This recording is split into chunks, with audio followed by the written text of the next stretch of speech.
Or is it possible to accelerate our perspective on life? Because I thought I was stressed and struggling when I started this business, salesman.org, say like 5, 6 years ago.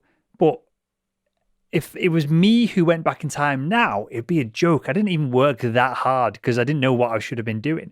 But I was stressed in the moment. And I'm sure 10 years from now, I'll look back at this moment and go, it was absolutely a nice little business to be running. So is there any way to increase our ability to generate perspective or to have more perspective in the moment of what we're doing? Yeah, absolutely. And I think what you touched on is key, relativity. I ask a lot of executives, what's your stress level? Like, oh, it's 10, it's 9, it's 10. And then I ask them, okay, what is the worst possible thing that could happen to you in life?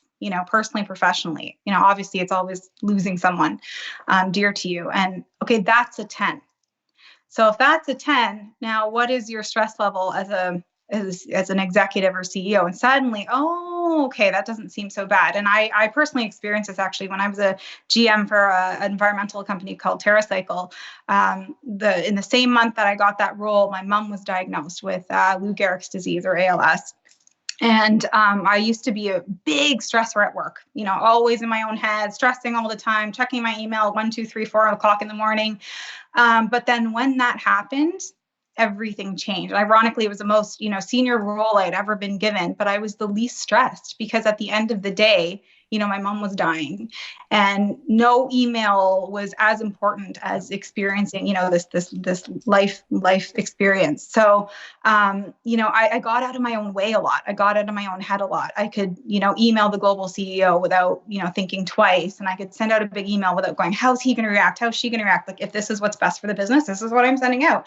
And then when I got in my car at 5 o'clock to get home, all I could think about was got to spend time with mom. It wasn't before my whole drive from work at home, my whole dinner conversation was all work, work, work, right? So we've all had those moments, right? When we see something tragic happen, or we've gone to a funeral and we kind of reset and we're just like, oh, I'm so grateful to be alive. I'm so grateful, to have my family. And so if we can just do something small even if in the morning when we wake up, instead of just picking up our phones and scrolling and noticing we're behind on email and got this and this and this, if we can just spend 2 minutes going, you know what? I am alive today and all the important people around me are okay. That should kind of reset your stress level for the rest of the day. Sure. So this sounds so cheesy, but I've talked about it on the podcast before. Every day there's a local park in Roundhay in Leeds that I go to, and it takes about 30 minutes to walk around it.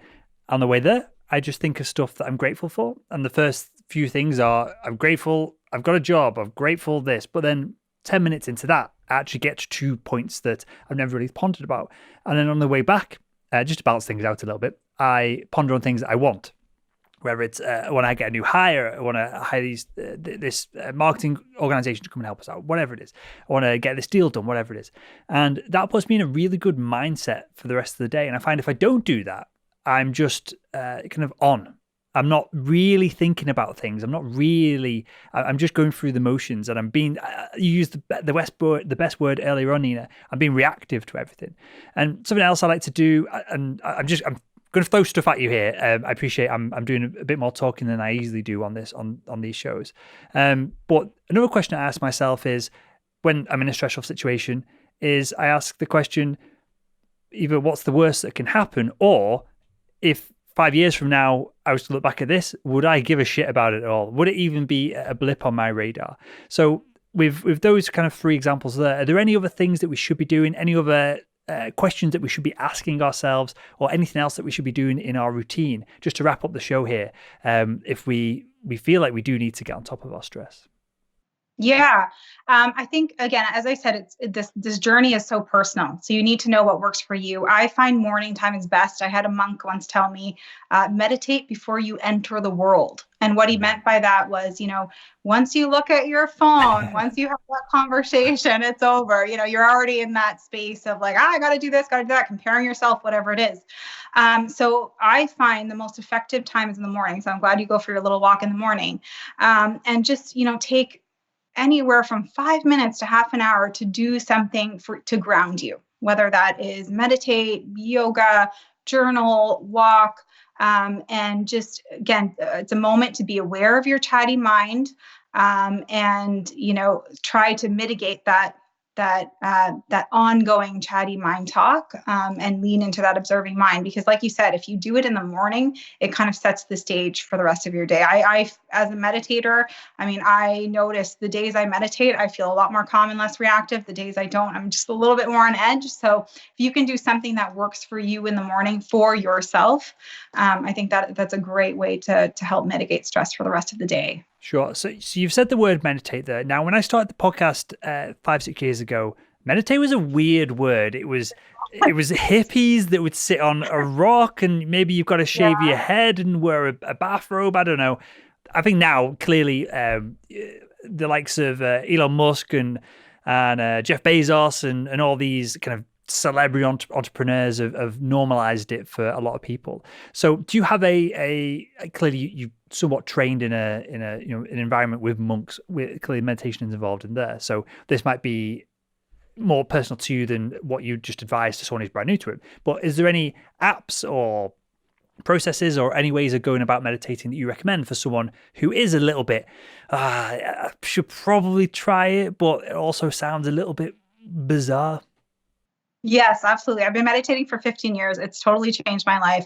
I'll give you a couple of my tips, and then I can pass you on over to some wonderful apps and book recommendations. But in terms of tips, the first thing to kind of know is there's no right or wrong way to meditate. I think there's a lot of pressure that I have to sit like this, I have to do this, I have to, listen to this. Again, it's very personal. So you have to kind of find a practice that works for you, whether it's listening to nature sounds or a guided meditation.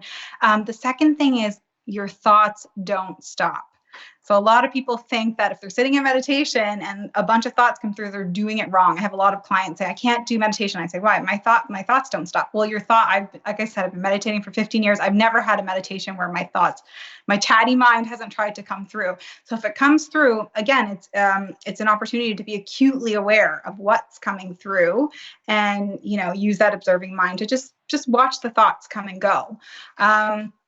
And, lastly, meditation is it helps you, as I said earlier, become a better version of yourself. You're more calm, you're less reactive. But even if you try it for 30 seconds in the morning for 1 week, and then add on a minute for the next week, and then a minute and a half, there's some people out there, well, you have to meditate for half an hour every morning. It's not that it's going to be so intimidating if you go into it like that. Just try a little bit. Some really great apps are Headspace. I'm sure you've heard of Headspace, Calm, Buddhify, Insight Timer. I find Headspace the most effective because it's very pragmatic. So you kind of start off really small. It really helps you kind of build up your practice. And then there's a lot of great books out there on meditation. Again, you have to kind of see what authors you have affinity towards, and what has the most practical tips for you. I got one book here. Upside down. There you go. The entire last chapter is on meditation, and it's very if you want to enter this space, check out this chapter. It's filled with tips on just how to practice and how to kind of elevate your practice if you already do.